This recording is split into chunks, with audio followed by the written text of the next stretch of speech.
I would say pardon my French, but I don't know French. Be advised.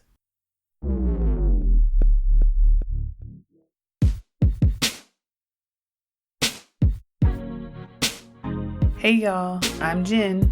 I'm from Oakland, and I'm a queer, black feminist scholar. This is Daren, hailing from the mean streets of Anaheim. I'm an introvert, a novelist, and a nerd. We're early 30-somethings with 3 kids and over a decade of marriage. This is a podcast about the realities of blackness and adult life. We do adult differently. This is That Black Couple.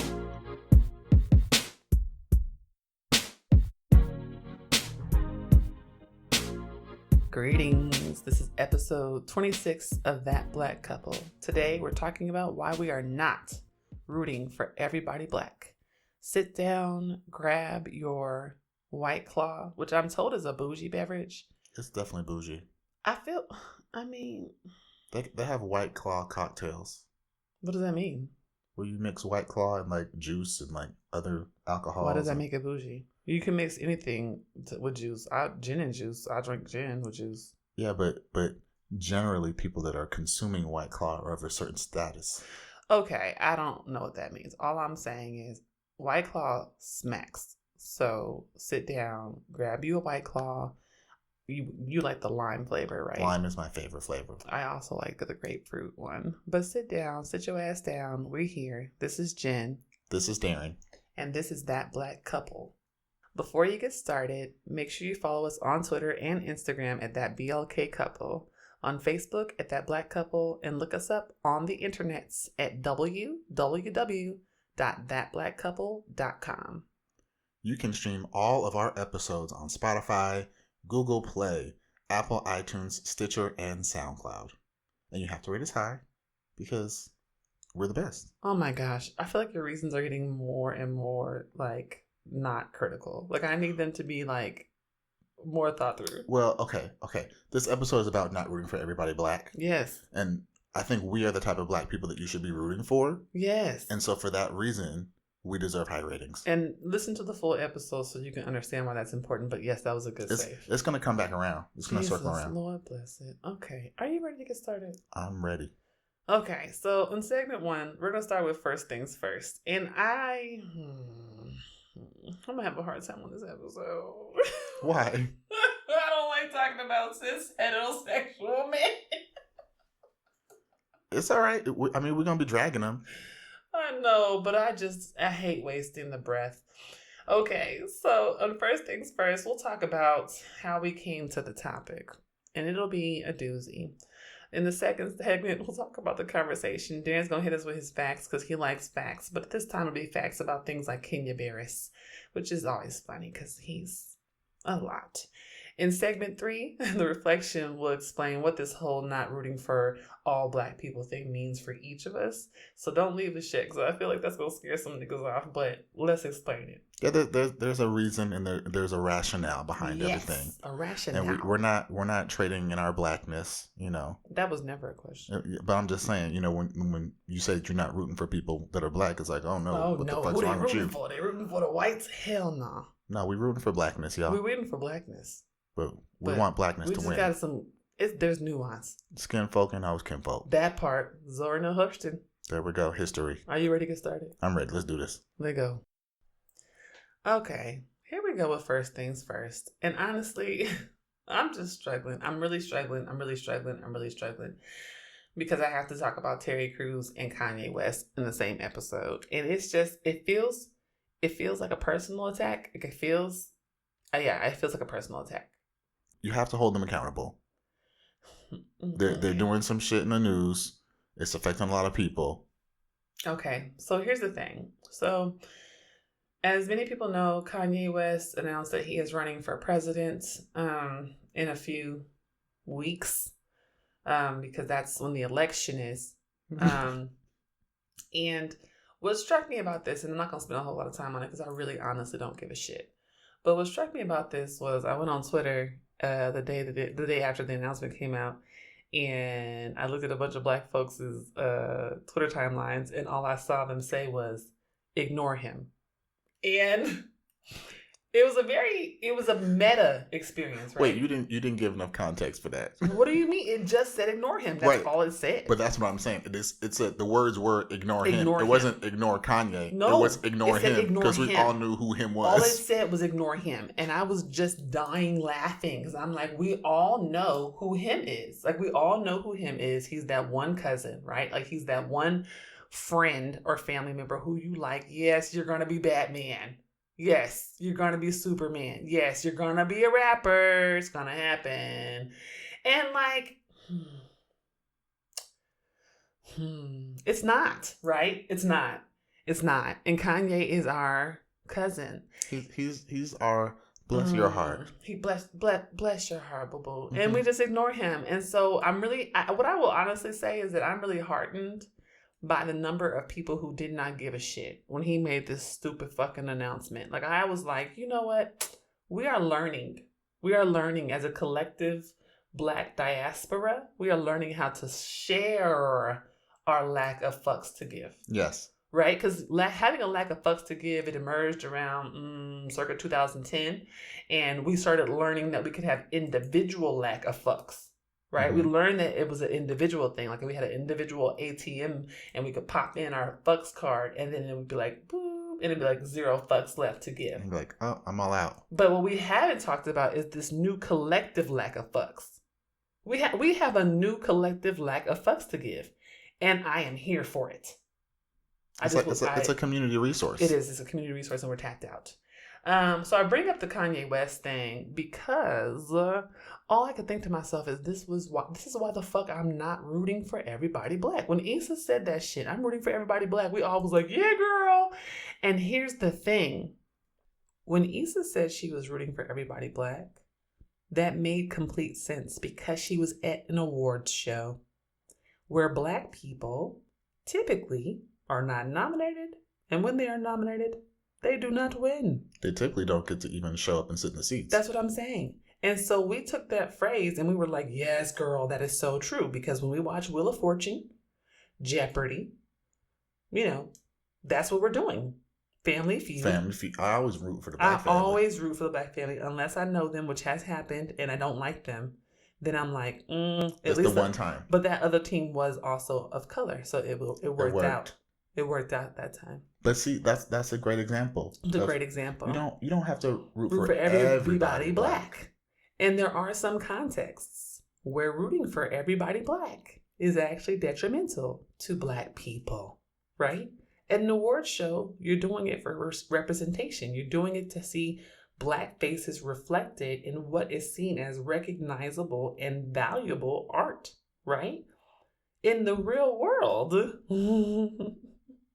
things don't function like that, right? So let's draw this example further. I'm thinking about our dear friend Terry Crews. Yes.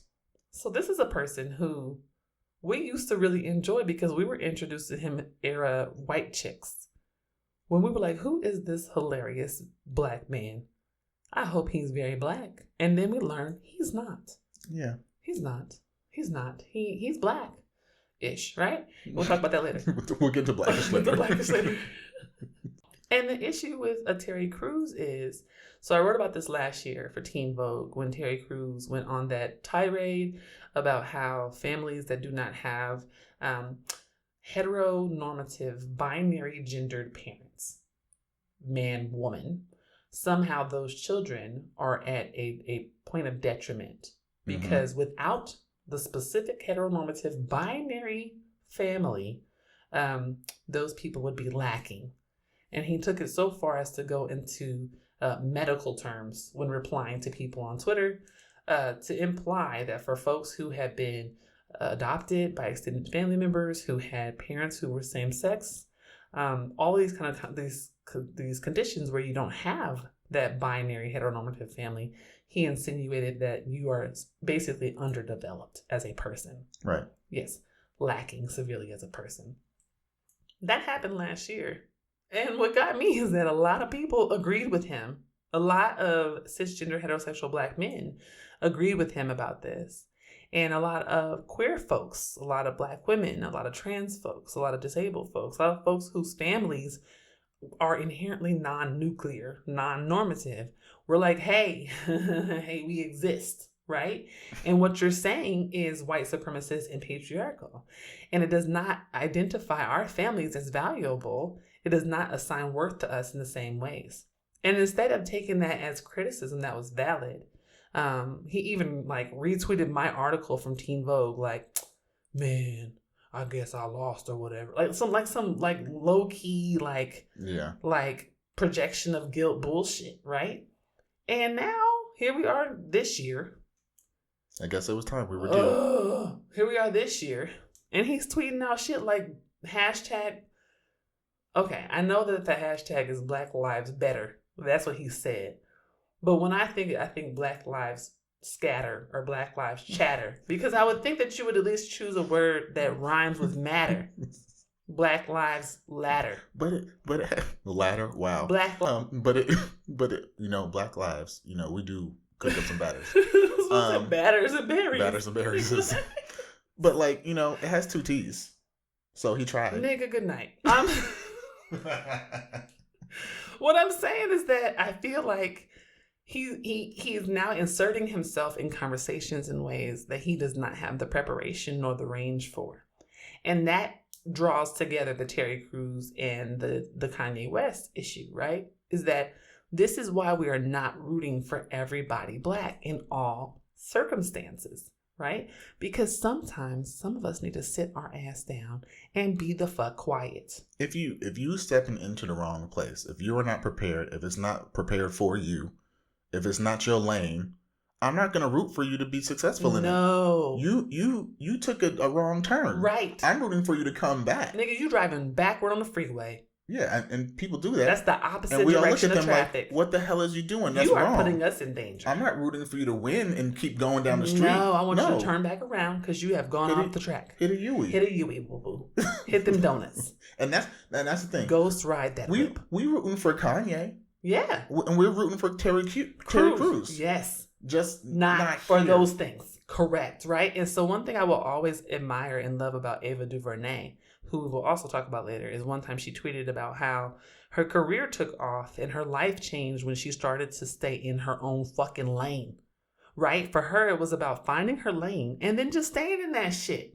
And I'm a proponent of, I know my range and I stay in it, right? Like everybody don't have Whitney range on life. No. Some of us got Ashanti range on life. And that's okay. Because, oh baby. That, still went platinum. Stay in that Still lane. went platinum. Stay right there. Still went platinum. Don't. Still went platinum. Ooh, baby. But don't leave it. Nah, baby. How many babies? It was ah, ooh, and nah, right? I don't know. Well, all the babies, right? Still went platinum. Right. Stay in your... And Ashanti is glowing now. Ashanti stayed in her lane for a whole career, and she still does concerts. And she still looks like she looked 15 years ago. Because she stayed in her lane. She stayed in her lane. And what I'm saying is that I'm not rooting for everybody Black, because the moment you start doing some shit you should not do, I am totally fine with holding you fully accountable. And when you start talking about things like running for president of the United States, when you start talking about things like Black Lives Matter, and you do this from a platform where folks are making real political decisions and having real political impact, I am going to absolutely be like, what the fuck is going on? I am not rooting for you. Well, I mean, let's be honest. Like, to me, Kanye and Terry Crews have morphed into the Black friend for white America. Oh, no. Terry Crews hosts, America's Got Talent, and every week he on the stage talking to Simon Cowell and Heidi Klum about people doing flips and bending their arms backwards. Oh, no. But let's be real. This is America's Got Talent, where Gabrielle Union was on there and said, these niggas got a race problem. Let's talk about that. This is the same America's Got Talent where Nick Cannon was like, nah, I can't. Yes. I got to give up that check. I got other checks. But Terry was like, I'll do it.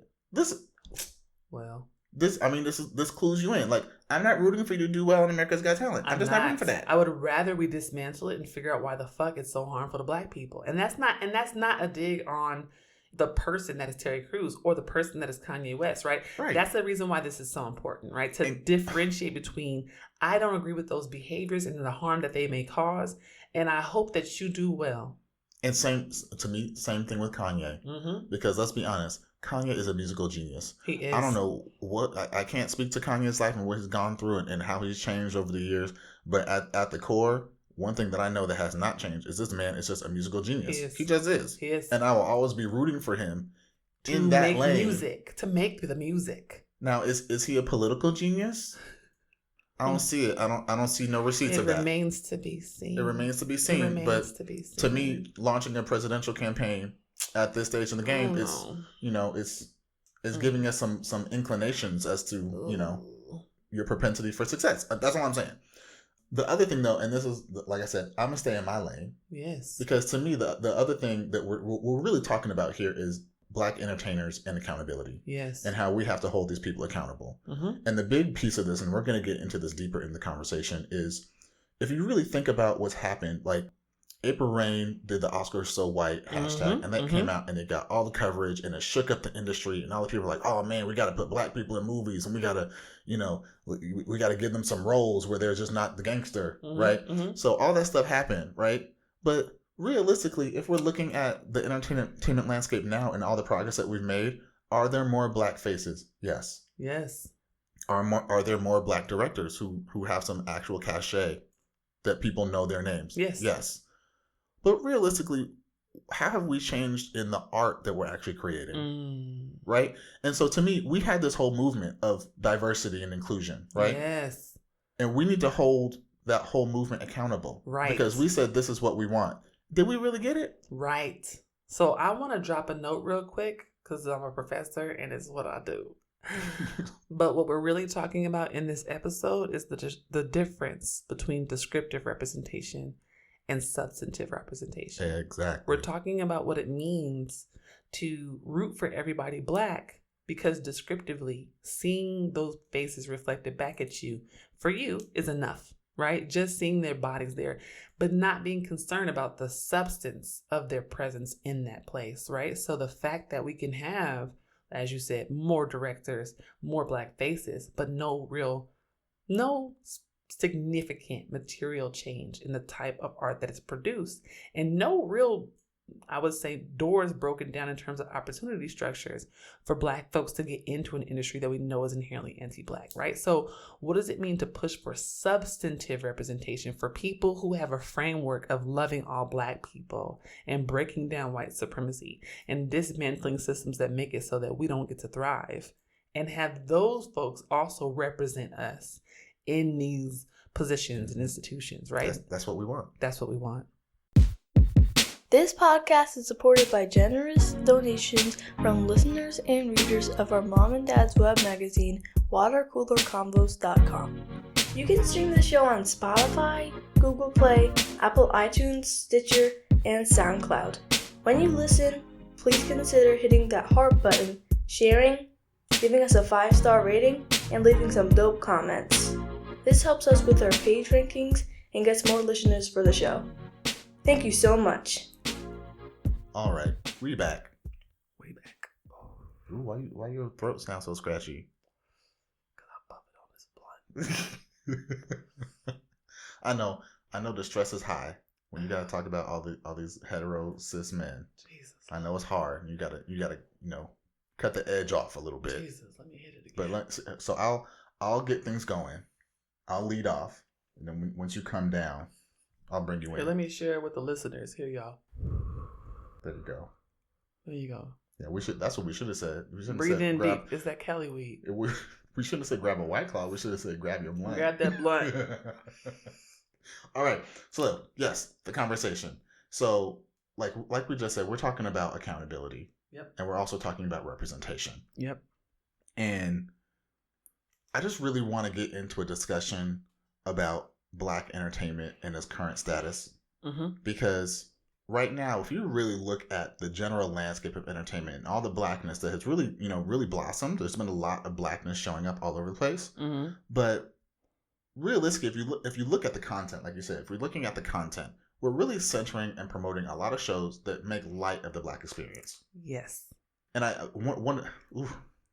Oof, this is gonna be hard. This is gonna be a really hard episode. You want to hit this? Let me see if I can get through. We left it up. So the first, I'm gonna talk about a couple big names, and like we said before, just to couch this conversation correctly, I'm not here to tear nobody down. I'm not here to tell these people that they shouldn't be doing their job or they need to just go away and live in a hole somewhere. But we're gonna be talking about some big names. Yeah, I don't believe in to say this. I don't believe in canceling Black people. Yeah, I don't want to cancel them. No, I don't cancel Black people. I just want them to do better. I inherently believe that Black people can be better. Now, here's the thing: the closer you are to whiteness, cisgenderness, heterosexuality, high classed, whatever wealthiness, whatever, the less that holds true, right? Mm-hmm. But I don't really cancel Black people. So no, this episode is not about here's all the Black people we should cancel.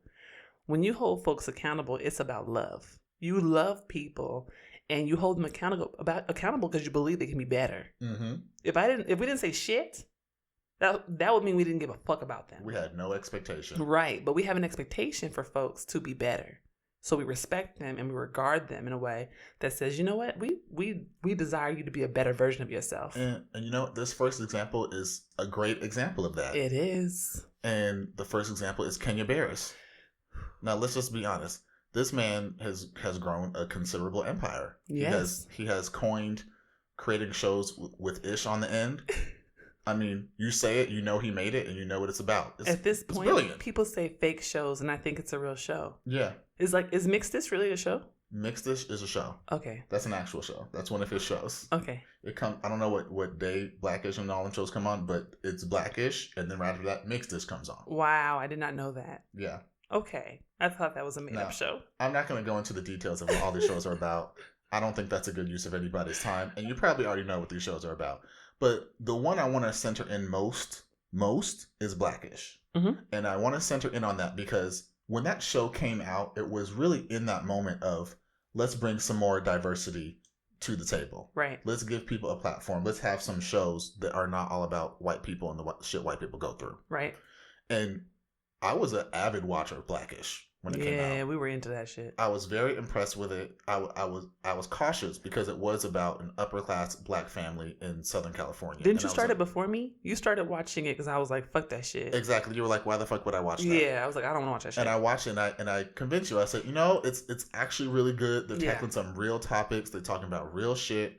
They're Kenya did a good job on this one. Yeah. We got to give them credit for it. Yeah.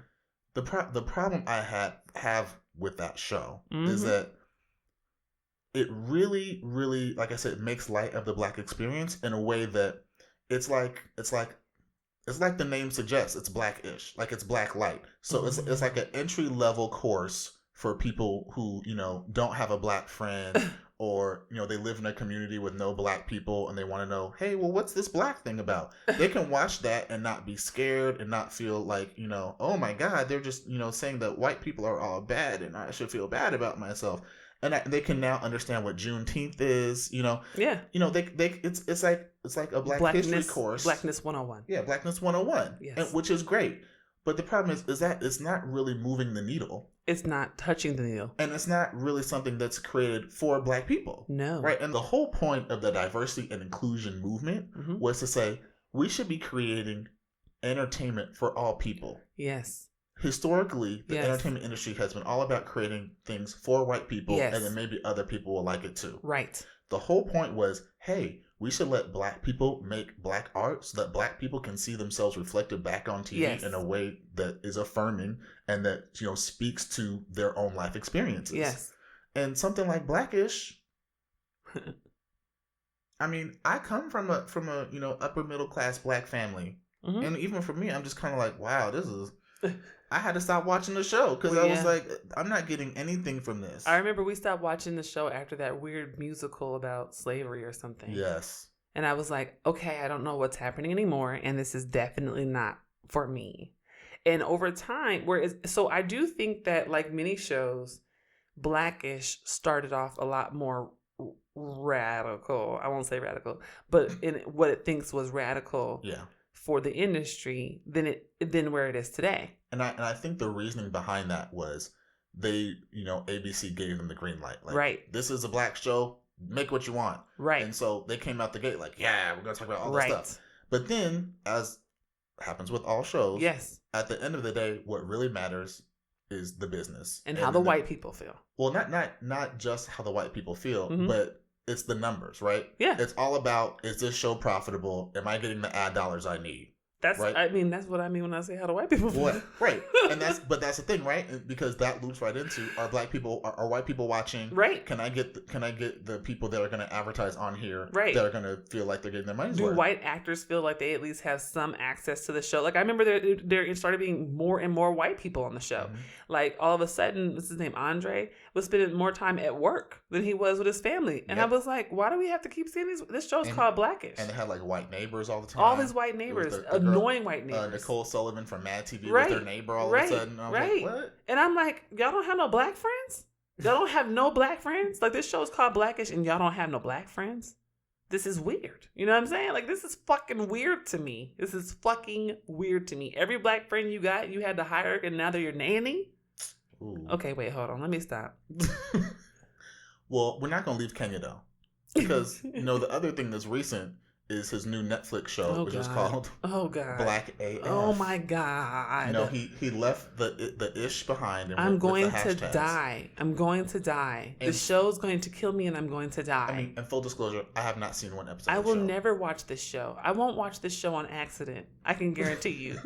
When you scroll on Netflix and it starts doing the autoplay, you're like, shit, no. that won't even happen to me. I won't even accidentally see this shit. Like, I'm sorry. I cannot believe I exist in a universe. This is a universe. It's not an alternate version of the one I grew up in, where Rashida Jones is playing the wife on a show called #BlackAsFuck. Listen, you better tell it. I just feel like this was written by someone, like actually writing us. Like, I just think that now I'm realizing that we actually are in the motherfucking Matrix. And this is like, somebody was like, you know what would be funny, nigga? What? The mom. Go with me. The mom on Black as Fuck. Yeah. We should cast. Who you gonna write in, nigga? Come on. Rashida Jones. Who? Quincy Jones' white daughter. Oh my God, that's what the fuck happened. Like, the people, at the end of Men in Black, the original, when the fucking aliens flick us in the fucking marble and you realize we just a speck in the universe. Them niggas wrote that shit. Them niggas said Rashida Jones. They fucking planted that shit in Kenya Barris' brain at some weird point. They did magic, and now we are watching a fucking show where Kenya Barris and Rashida Jones are a couple on something called Black as Fuck. And listen, just to reiterate, we're not here to cancel nobody. I don't want to cancel her. We're not here to cancel Rashida, because let's be honest, I like Rashida Jones. I actually enjoy Rashida Jones. I think she's a great person. I love when she's playing herself. Listen, I watched that Quincy Jones documentary. Yes. Which I know you would not watch because you're like, why would I watch that? But it was amazing, and I got to see her as a daughter, and I got to see the shit that she did and how she did for her family. I've heard amazing things, and I've read, so the things that have been written about her, I've always enjoyed. And whenever she's written any op-eds, I've read all of them. I always enjoyed her, and I enjoy her when she's, like I said, playing herself. She is someone who typically plays ethnically nondescript, I'm not gonna lie, or presumed white. And I'm gonna say presumed white because they don't typically overtly say what her race is when she's in a film. She typically plays alongside white people, very often, almost always. And she plays the character who is like we don't know what race she is, but she's the blackest friend they got. Right. And that's what I always enjoyed about her, because to me it was self-reflective, and it was her actually saying, you know what, I know I'm not black as fuck. That's what I always read her as saying in everything I've ever seen her in, and that she has written herself. I know I'm not black as fuck. And I know that I'm not representative of most people's black experience. And I'm aware of that. And so I move in a particular way. Yeah, and that works. So this, to me, stands in direct contradiction to all of that. And that's why I'm like, what the fuck is happening? I don't even know. I don't know. Is that part of the joke? I don't get it. Well, the show is supposed to be reflective of Kenya Barris' life. But is Black as Fuck like a satire? I don't get it. It's Black as Fuck is basically Blackish on steroids. Blackish was created by Kanye Barris to say, this So is wait, what my life is like. Okay, let's get mathy with this. Yes. Is this an inverse function? So you're saying that as he makes shows, the more that the gradient of the title sounds black, the less black the show gets? Mm-hmm. So is the Blackish show mixedish? Oh, see, that's a good question. That's a good question. No. It probably is. Because I feel like Rainbow the blackest nigga on the fucking show. How? Besides Jennifer Lewis' character, obviously. Yeah, I mean, obviously. goes without saying. Obviously. We're not talking about her. The person she only plays in life is Jennifer Lewis. She don't play nobody else. She is Jennifer Lewis. She plays herself. She is the blackest person in the world. This bitch did a fucking roundhouse kick on a red carpet. I love her. About a hair shot. I love her. She is my auntie. She's your auntie. She's everybody's auntie. She's everybody's auntie forever. Her and Loretta Devine. Yes. We keep them forever. Anyway, my point being that I just don't understand the joke, and then so what I'm realizing is that I think Kenya Barris is making a joke out of us. That's all I can come up with. I just feel like I'm the joke. No. I feel like actual black people who look like me, who grew up actual black and stayed black the whole time, and then only played black people in their dreams and in real life. I feel like we're the joke. No, you're missing it. I don't get it. You're missing it. Okay, help me. This is the through line for all of Kenya Barris' shows. That he wishes he was blacker? No, let me... Hold on, wait, I want to guess him. Can I guess him? No, give me 3 guesses. Wait, give me 3 guesses, please. Okay, 3 guesses. Okay. Let's see if you get it. Let's see if you get it. The through line through all his shows. Okay. Wait. First guess. The black experience is complex, and not everybody is dark skinned and poor from the ghetto. That's close. Oh shit, that's not it? Okay. That's not it exactly. Okay, hold on. Okay, let me do this. I'm trying to be light skinned. Hold on. That's a good way to think. Whew, okay. My black experience as a light skinned person has not been reflected accurately in the history and the annals of blackness, and I need to stand up for the light skins. I'm gonna give it to you on that. Oh, I'm gonna give it to you on that one. That's close enough. Woo! That's close enough. Okay, thank you.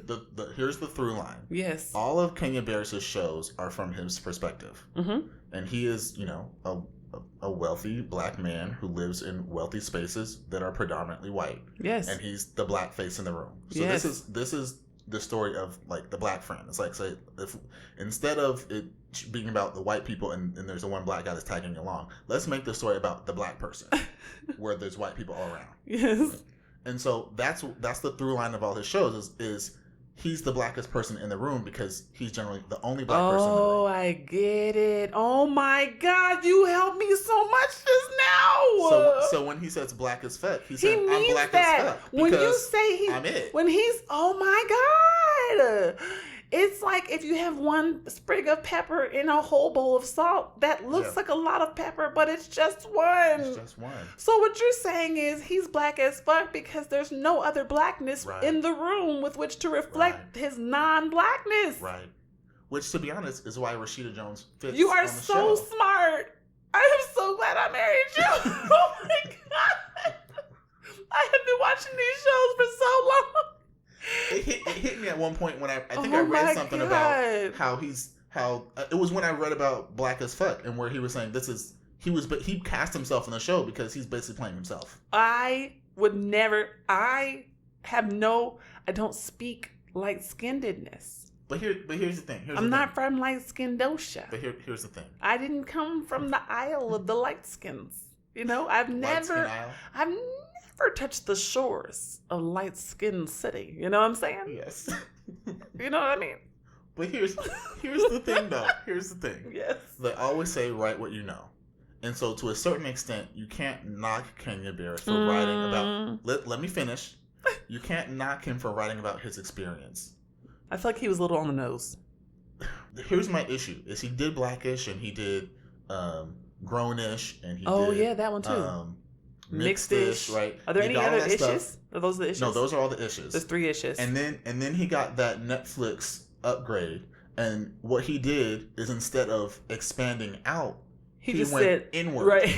Because he's a boy. Because he's a let's nigga. do it harder this time. Let's go harder. And he could have made a different choice. And I'll say that's the other thing, like, because I don't want to dig on Kanye too much. Smart. I don't want to dig too much. You're so smart, and I love But the you. other thing, like, because around the same time, right, we had Shondaland. Remember Shondaland? And you know, Shonda Rhimes was creating all these shows, and she got that same, you know, Netflix, hey, we want you to come make these shows thing. And same thing. And it was like, okay, here we go. Yeah. But I have the same issue with Shondaland, right? Is we got all these moments, like we had Olivia Pope in the white suit running shit, right?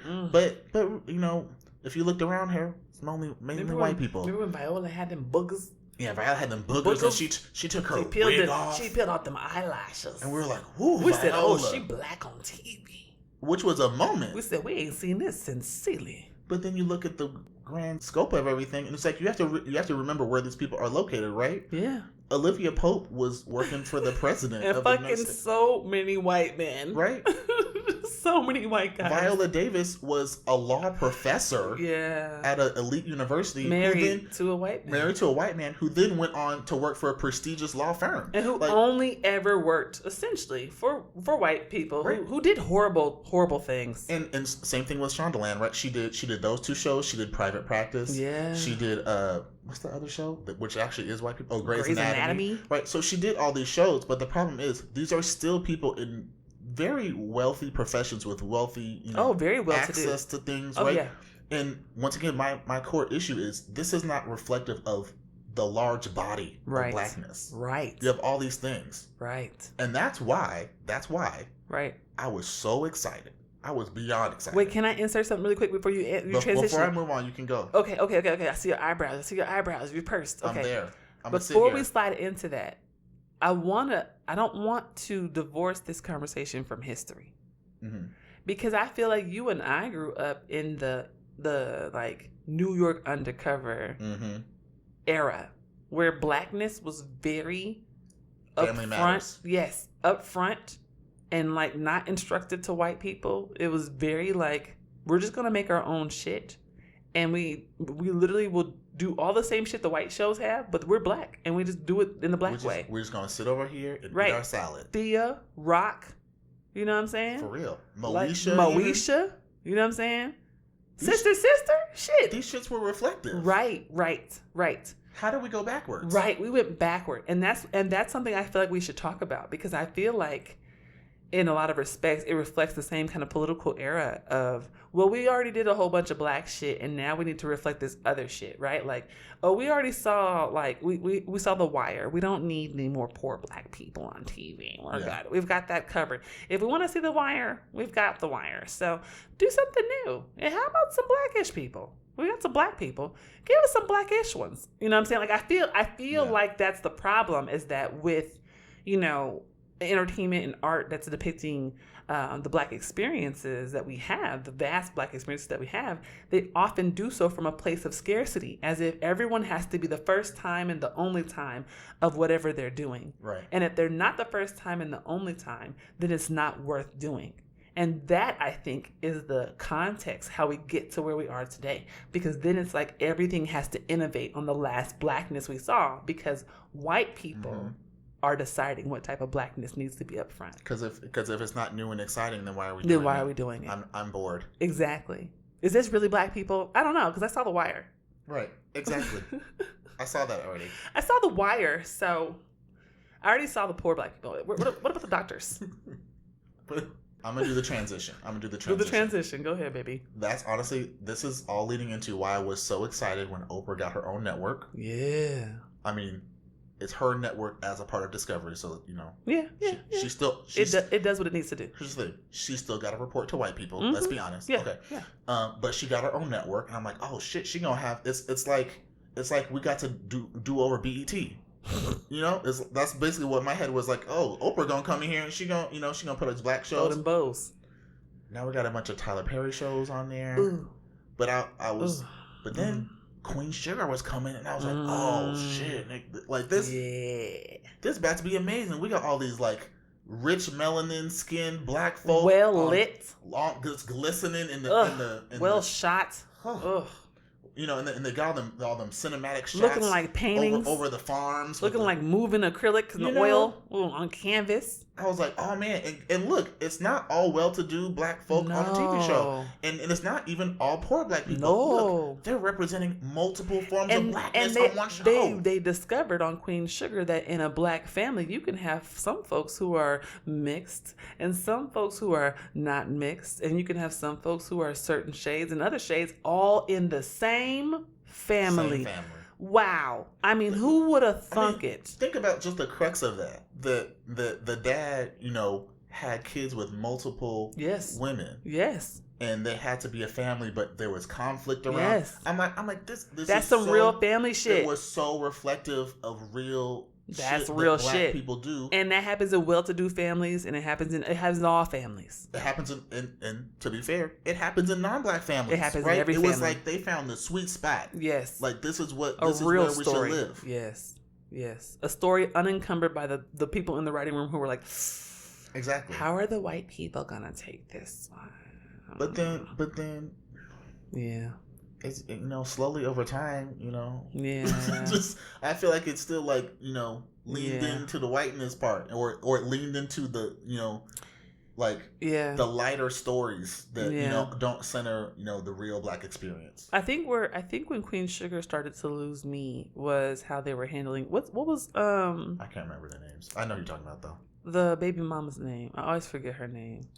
She had an old woman name. It's the girl who will play a teenager. Bianca. Her name 80. in real life is Bianca. Yeah, and Bianca she don't Lawson. age. She doesn't age. She does not age. She looks just like she did when she was on Buffy the Vampire Slayer, like 30 years ago, whatever it was. Yes, she looks the same age. Well, okay, so what's his name? Blue Angel. What is his name? Ralph Angel, and the baby's name was Blue.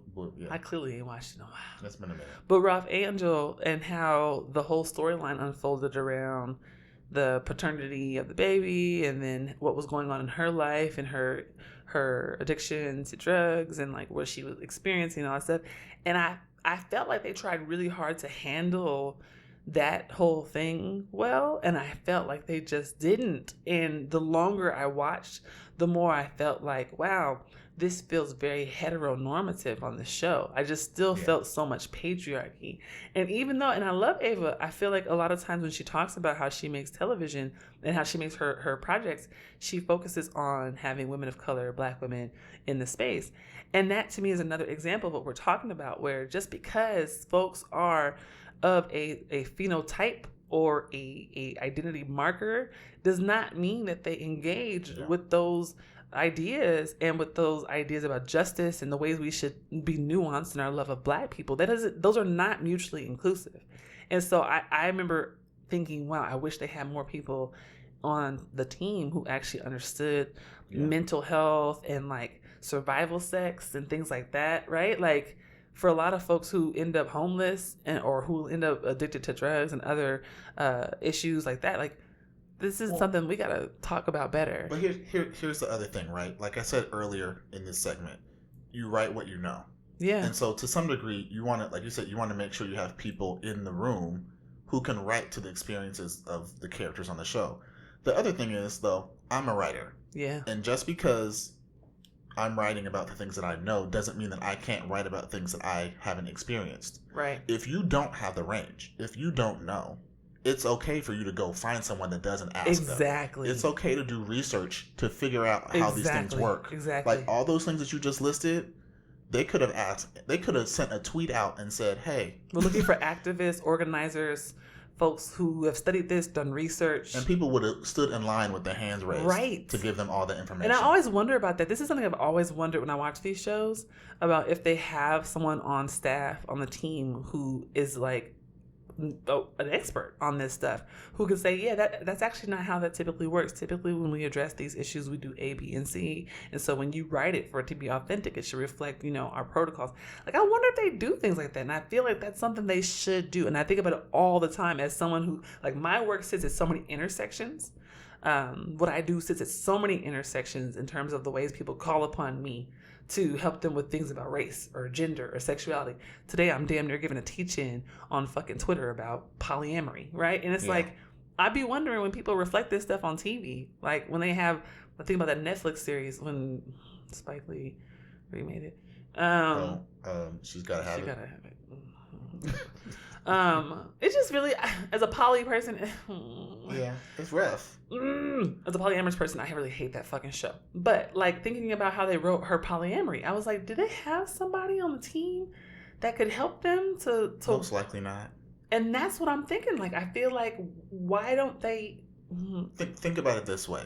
They do that type of stuff on shows when it's like a specific subject. Like, I would bet when Kanye Barris did that Juneteenth episode on Blackish, he probably consulted a professor or right? something, yeah, so that he would get the facts and stuff right. Yeah, they need to have that same type of thinking, right, when they do these other things. Right. You think about all these corporations when they're like, "Ooh, we have a diversity problem." What's the first thing they do? They hire a diversity person. That's true. Who can tell them this is what you should be doing. And they almost always talk to someone who has like done research in the fucking field. Right. Yeah. If you don't know, ask the expert. It's okay for you to not know. Yeah. What's not okay is for you to not know and then just say, I'm going to wing it anyway. That's not okay. I agree. Can't do that. I agree.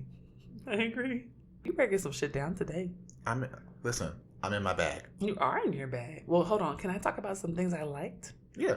Oh, okay, cool. So we don't have to be all negative. Yeah, let's talk about, okay, so I want to talk about a few things because I do think that a lot of what we're talking about, the undercurrent here is the issue of the white gaze, and that's Gaze. Sometimes people think it's Gays, and I know. No. So it's the white gaze, right? Part of what we're talking about is the fact that for a lot of Black folks who make art, who entertain, they have to do so with the understanding that there are white folks making judgments and estimations about whether or not their art and entertainment is valuable, is valid.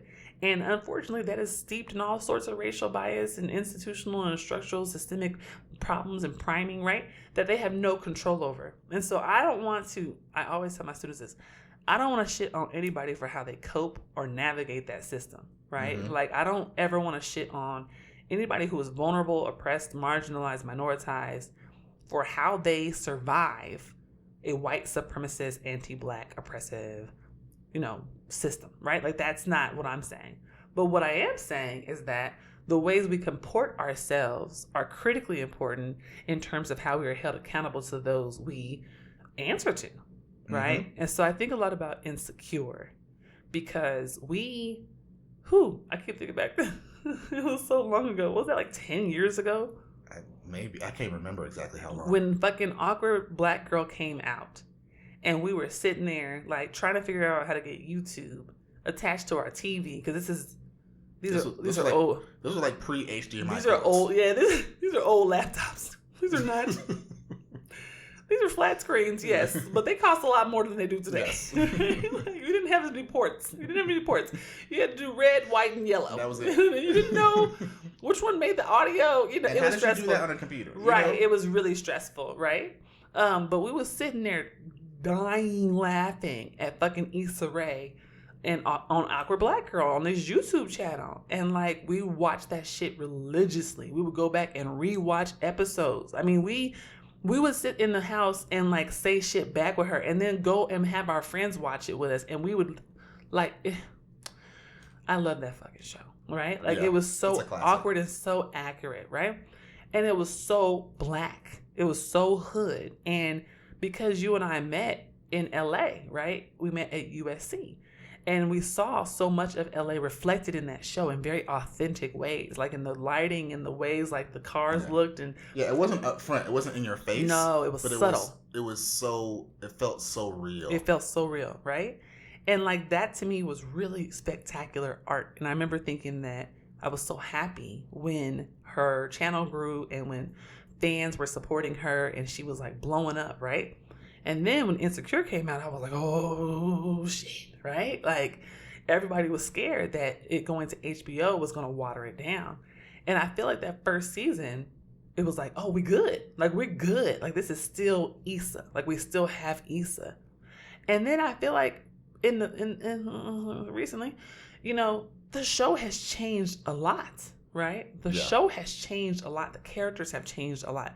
Issa out here wearing, I remember this last season I was watching, I was like, Issa, all your jackets got squares and rectangles cut out of them? Like what? Out of the shoulders. Out the shoulders, girl. Not the bottom, out the shoulders. And out the chest area by the clavicles. Girl, your clavicles is not chilly. You know what I'm saying? And like, here's the thing. I'm like, bitch, Issa got money now, but how shabby chic? I don't know. Thrifting.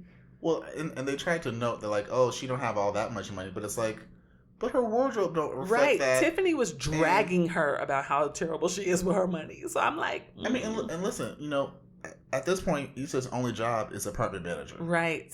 That's her only job. But she's really out here. Right, and hood event coordinator. So here's the thing. Right. Like, here's the thing. And this is the thing. I love that show. Like, I love that show, and I really do admire Issa Rae. Like, I admire the fuck out of her. I think she's fucking dope. And I'm just grateful to watch her grow, right? But what I actually really loved about this last season of fucking Insecure, right, is that they wrote the Black experience in such beautiful and subtle ways. Mm-hmm. And they wrote it in such a way where they were no longer, in my opinion, they were no longer to me writing to white people.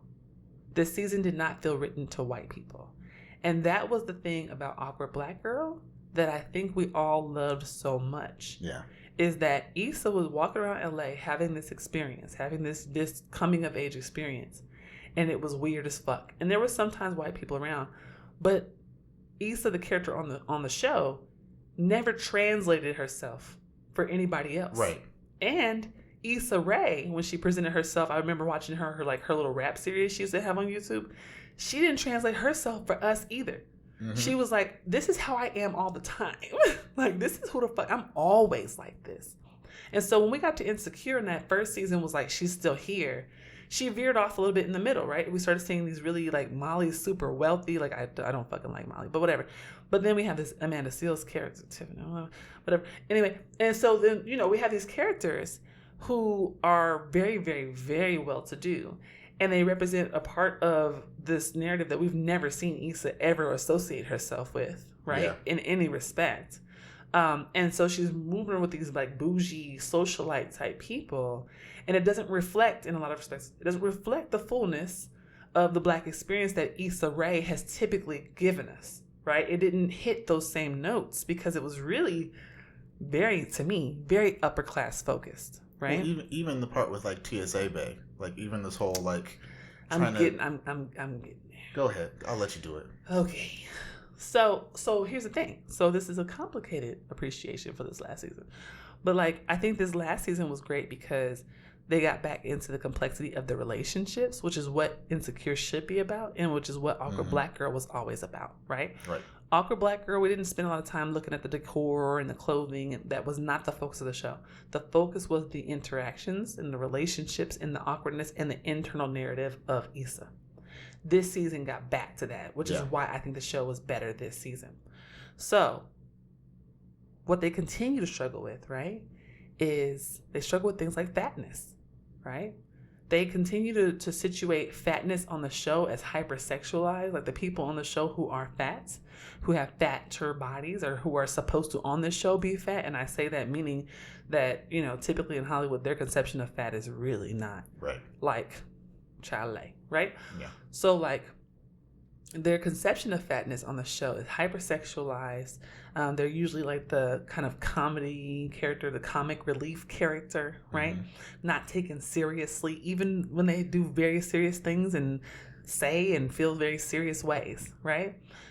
They still have an issue with mental health. The whole season with the postpartum narrative that they were building, the whole time as someone who has had 3 children, and who has had issues with postpartum depression and who's experienced these things viscerally. I remember sitting there and going, oh, I wish they had somebody to help them with this, right? Yeah. Like, I remember going, wow, this is completely, this is hard to watch, right? Because it still reflected this very high classed, like, oh, I just go to the Sheraton. Yeah. When I'm having a mental breakdown, I just check into this bourgeois hotel and I go to the spa.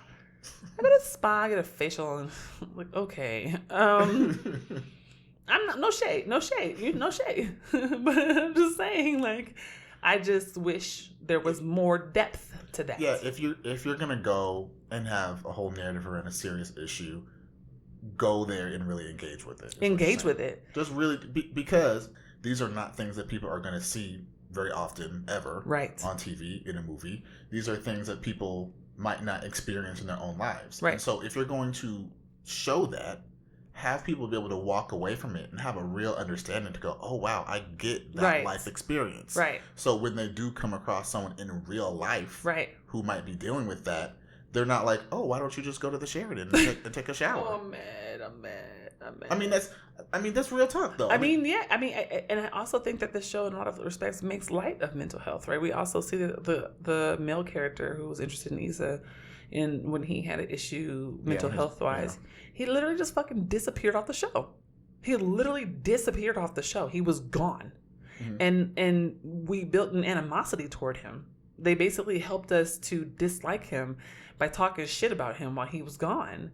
And while that is actually a very accurate representation of what happens and how it feels, I also feel like the show hasn't been reflective of the fact that that's what happens and that's how it feels. Yeah. Like, I feel like they did a great job this season. Oh my gosh. When Issa said to him, you disappeared, and he looked at her and said, wow, I was having a mental breakdown.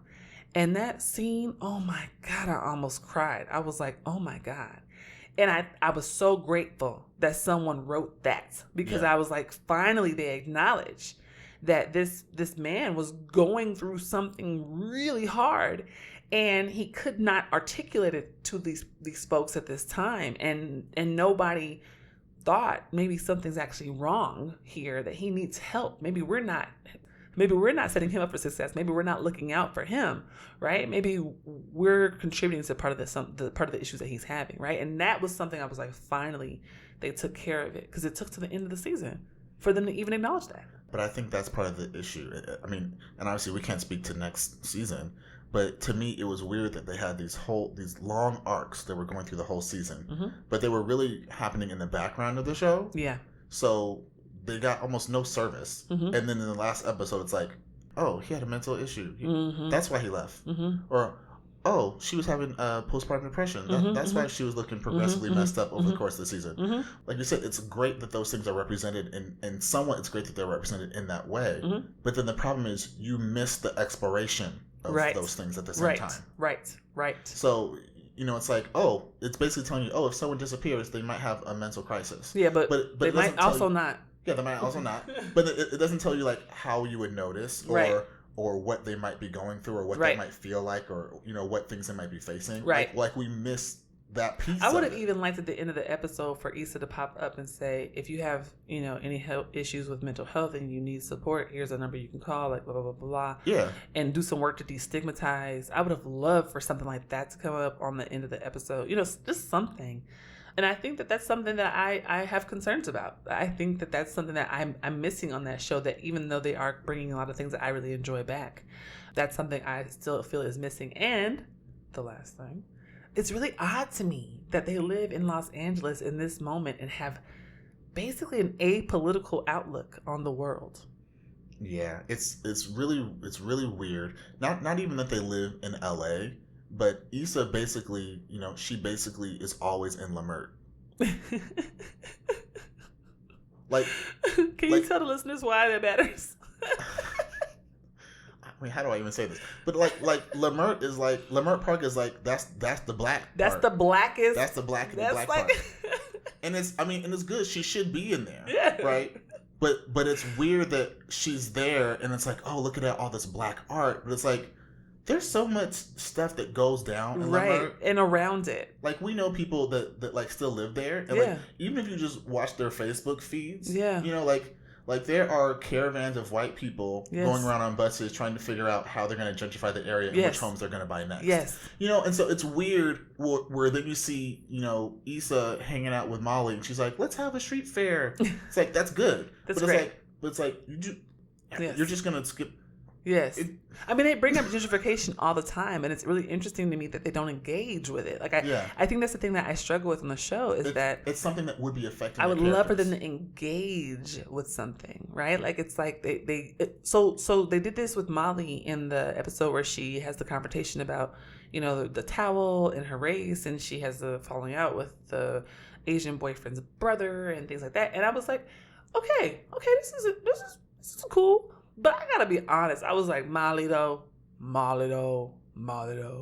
I mean, like you said, Like, it's good that they showed right. that it's not always white versus black. Right. That people of other races can be anti-black. Right. Or they can be they can try to erase, real racism that occurs in life, right? That they can bend towards whiteness. That's a real thing. But here's what I was saying. The reason why I said Molly, right? The reason why I said Molly was I felt like it was a choice. I felt like they picked Molly to say, look, it even happens to the highly successful lawyer person who looks like this and who passes as wealthy. Like, I just really felt like it was a respectability narrative. Yeah. And that's what I struggled with, because I was like, oh, you had an opportunity here. You had an opportunity to say it doesn't matter if someone is respectable or not.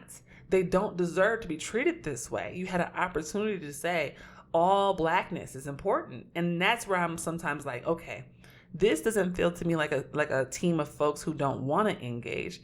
This just feels like a team of folks who don't know what that looks like. It just comes off to me like they actually just don't know how. They don't know. Yeah. They know that they're having certain experiences. They know that things are happening to them and they're writing them into the show, but they don't have a deep knowledge of what those things mean contextually and how they apply to larger systems of racism and institutional injustice, right? Like, so I think where a Kanye Barris, he thinks he knows so much and he writes these trash shows, right? We have these other places where we have really beautiful narratives that are developing, but they could really absolutely go deeper if they had some direction about how they could do that in a way that was effective for like helping to make a better vision for what it looks like to have a black art experience. And that's the thing, is all credit to them for doing it. Right. Right? Because like in the very beginning, we were talking about the idea that you always have to innovate and do something new. Right. So credit to them, kudos to them for innovating in this way. Right. And introducing these narratives and introducing these subjects into the greater cultural system. Right. But I think that whenever you do that, you're going to be held accountable. Mm-hmm. And so it's like, yeah, we're glad you did that. But now we're looking at it like, you could have done better. Yeah, I think they're kind of scared. I think they're kind of scared. So I feel that. Like, I actually respect the Insecure production for being like, we're not going to do that because we don't have the range, right? Like, I feel like that's what they're saying. We don't have the range to do all of that. We're not trying to do all that, right? Here's what we're trying to do. We're going to do what we do well. We're going to stay in our lane. And that's what I'm trying to say. Like, there are opportunities, and these are the opportunities where I think they could improve. But I respect the fuck out of them because, like Ava said, they found their motherfucking lane. Mm-hmm. And this season, I was like, bitch, you in your lane. Right in it. Okay, so who else in their lane? Okay, this one's weird because I actually didn't even watch this. Go ahead. So I feel like this is completely in its lane because I can't even fucking watch the shit. So the other day when we tried to watch Hamilton on Disney Plus, and it was on for like one song, and we looked at each other, and the kids looked at us, and we all, in different words, said, "What the fuck is this?" Yes. And then we immediately turned it off, and we said we are never watching that again, and we all promised each other that we're not doing that again. We swore it in blood. We swore. Here's the thing. I respect the fuck out of Hamilton. After watching that 13 seconds or 3 minutes and 13 seconds or whatever longest period of my life I've ever endured that much chitter chatter. You know what I'm saying? That was horrible. It was so much squawking. I just felt like... And listen, we are people who like plays. You know when you watch the Alvin and the Chipmunks and you accidentally start thinking, damn, they go hard. Like, damn, they got bars. Mm. You know what I'm saying? Wow. But you see what I'm saying? You know when you be watching Disney shit, like kid shit, and you be like, this starting to go hard. Yes. That's what I felt like, and I was like, turn this shit off, bitch. You know what I'm saying? Like, I had me had a face to face. You, yourself, and you. And me, myself, and me. And so what I'm saying about Hamilton is what I got out of that horrible long minute that we watched that is that's some smart fucking shit. Mm-hmm. This nigga, Lin-Manuel Miranda, is a whole non-white person, right?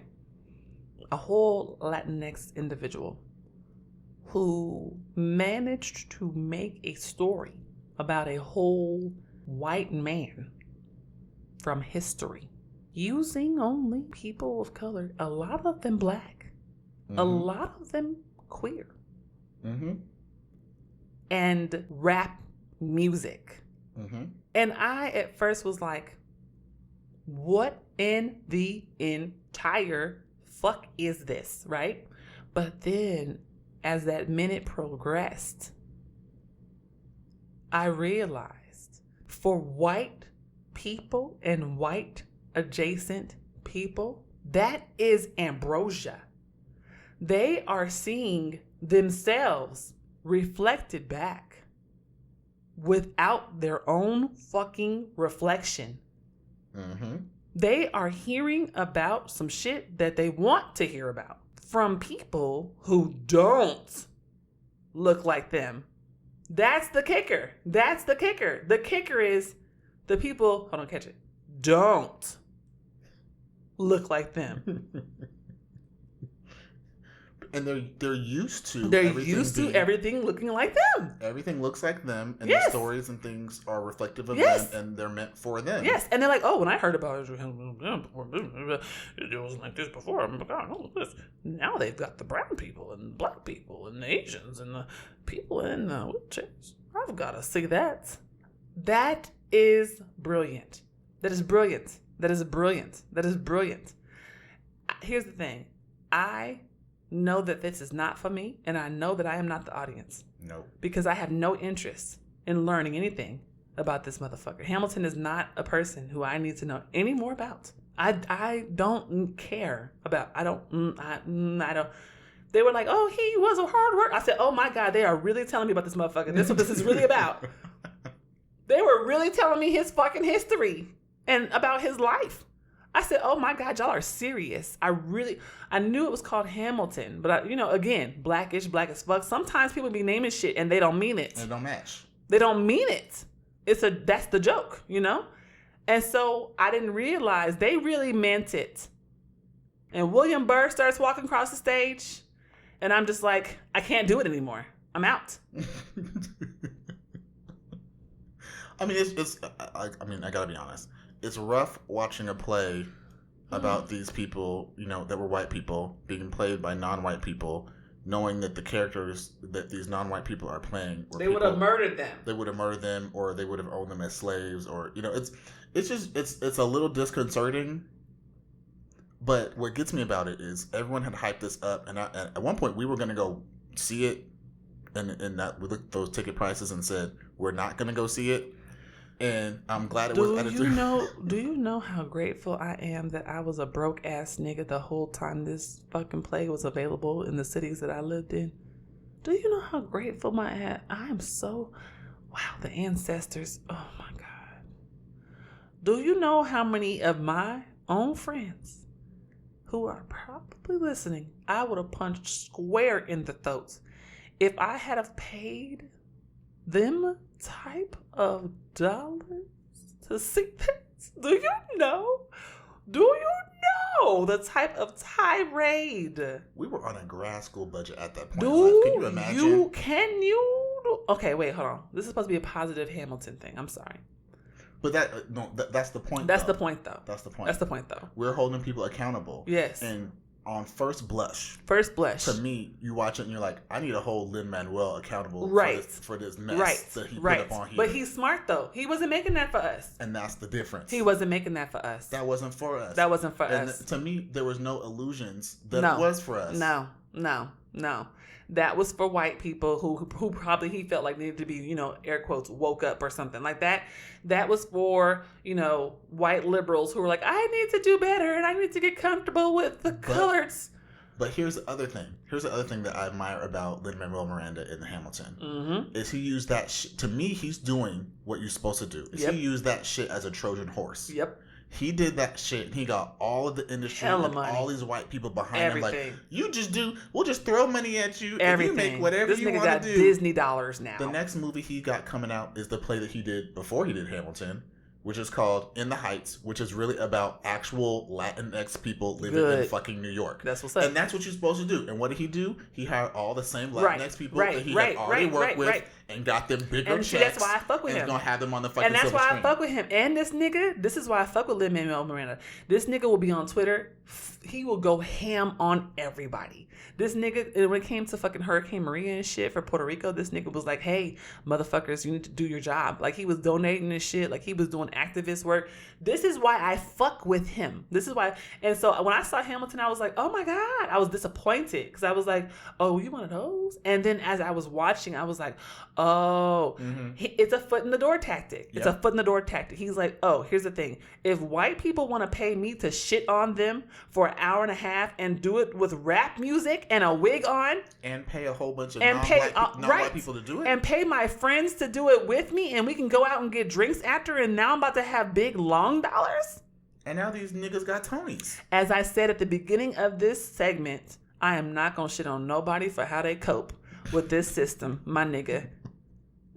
I'm not going to shit on nobody for how they survive white supremacy and anti-blackness. But what I will say is, as we are holding all these people accountable and we're seeing what Lin-Manuel Miranda is doing, I feel like that's what we were low-key expecting from these other people. Right. Go ahead and do what you got to do to get where you got to get. Right. You know? But when you're there, we expect for you to still show up for us. And we're going to hold you accountable when you get there. We were supporting you when we were like, it's kind of iffy, but we're still going to be in your corner. Right. When we were rooting for you. Right. Because you were black. Right. And you were in the corner of black people. And that's conditional, boo-boo. That's conditional, boo-boo. That's conditional upon you being accountable to the folks who held your ass down. And that's what people keep saying to Tyler Perry. People say the same thing to Tyler Perry. Nigga, when you was on that chilling circuit, black women was coming from after church. They was getting all their friends together. They was getting all the little church mothers and deaconesses together and going to your place. And then the same people you writing about in them damn plays now, in them damn movies now, and dragging all up and down across the stage and dragging all up across the damn theater and treating like we ain't shit. That's what we are saying. That's what we're talking about with accountability, not cancellation. We are saying that rooting and shit was conditional upon you not treating us like shit later on. You can find my mom and dad, aka That Black Couple, on the web at thatblackcouple.com. That Black Couple is owned and operated by Colored Convos Media. If you would like to help fund our content, sign up at www.patreon.com/coloredconvosmedia. Please consider giving $5 or $10 per month to help us build our platform and grow our organization. You can also give one-time donations at www.paypal.me/watercoolerconvos. All donations are welcome.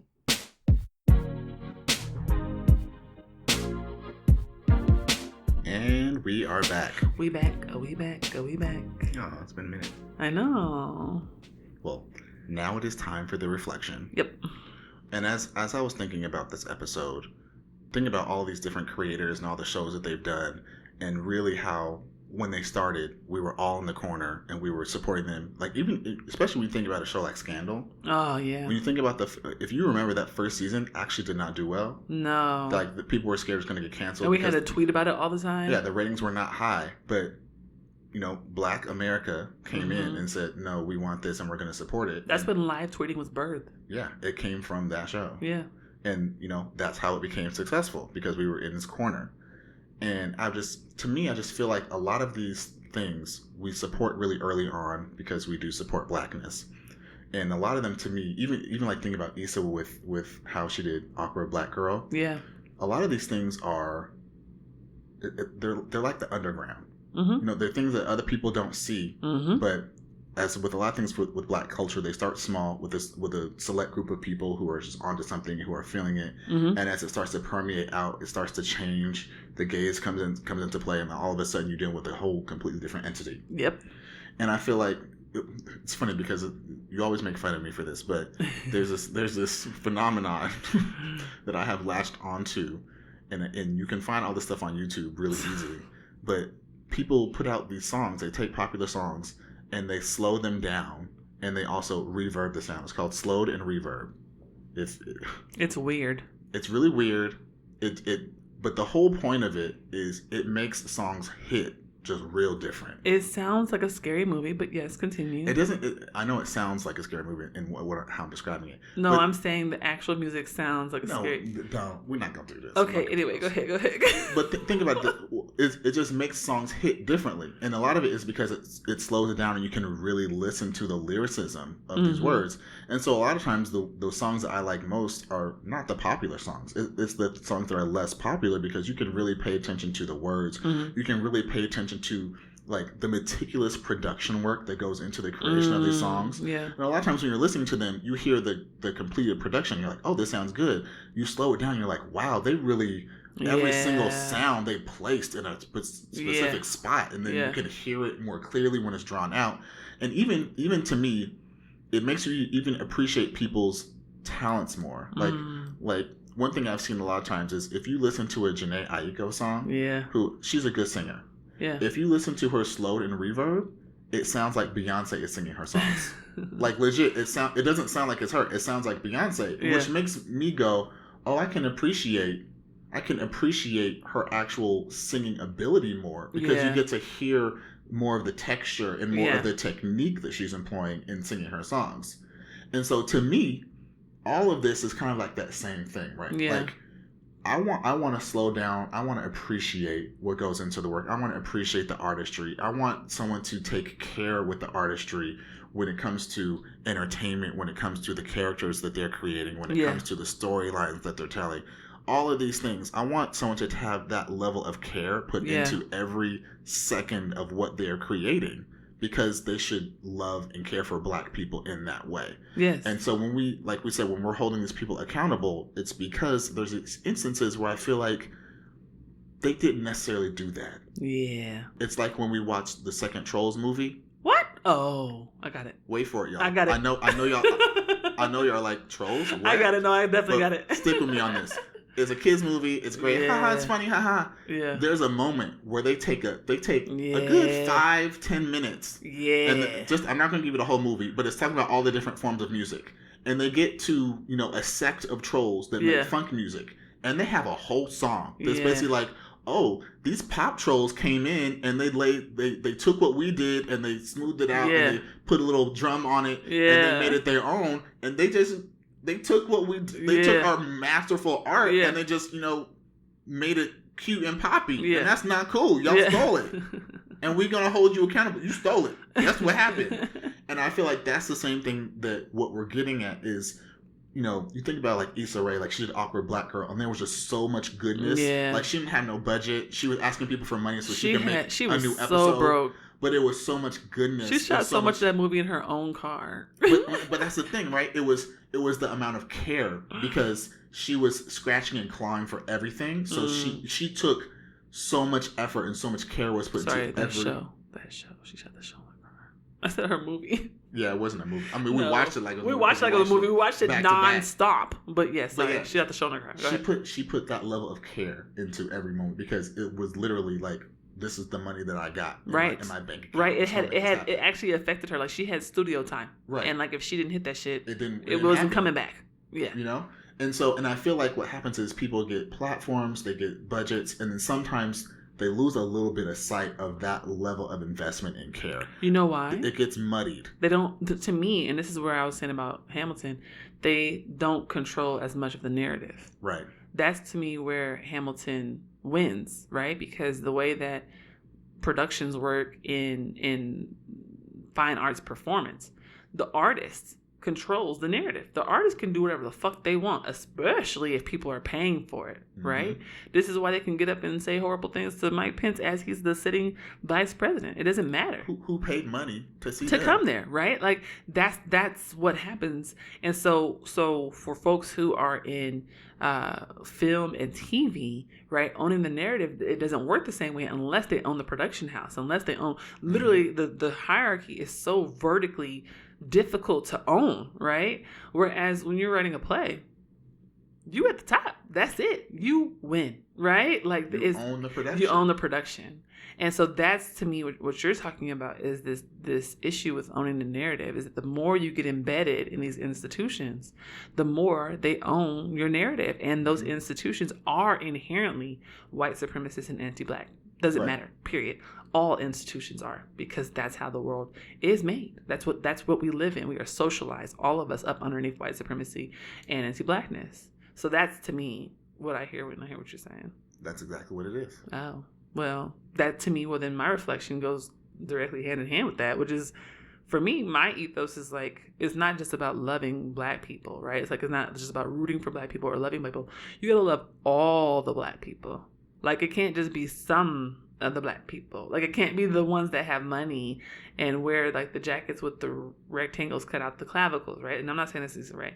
I'm just saying, like, it has to be love that is also reflective and nuanced and has depth, right? And to me, love is justice in public, but justice that is accountable. And so if we love, one another, and if we love all Black people, then we should be totally fine with being accountable to them.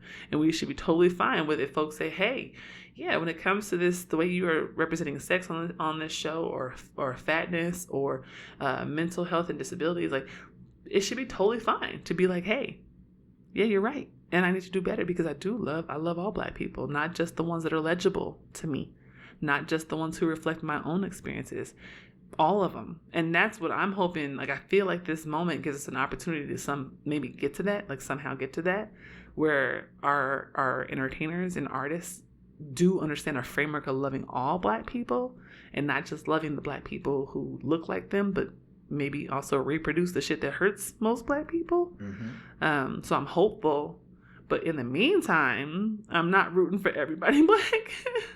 I'm rooting for everybody who loves all Black people. Derica Purnell said on Twitter that she's rooting for people who are against the oppression of Black people, right? And I think that's good too. I think we have to qualify our rooting for Black people, right? I really do. And I think we have to be careful to essentialize Blackness as solidarities, because honestly, it tends to be the people who are most vulnerable within Blackness who get harmed the most. Sometimes a Black person winning is not Blackness winning. No, often. Listen, so we should not be rooting for a Black person to win if it's at our detriment. Right. I mean, shit. If we want to talk about Barack Obama, that's. We ain't got time. Okay, we don't have time to talk about Barack Obama. We don't have time to talk about Barack Obama. But the point being that, yes, descriptive folks who look like us, right, is not necessarily going to be somebody who substantively does work that advocates for the concerns of Black folks. So we have to be careful when we say we're rooting for everybody Black, and we have to make sure that we're rooting for people who love all Black people. Thank y'all for listening. Before you go, make sure you follow us on Twitter and Instagram at ThatBLKCouple, on Facebook at ThatBlackCouple, and look us up on the internets at www.thatblackcouple.com. Bye.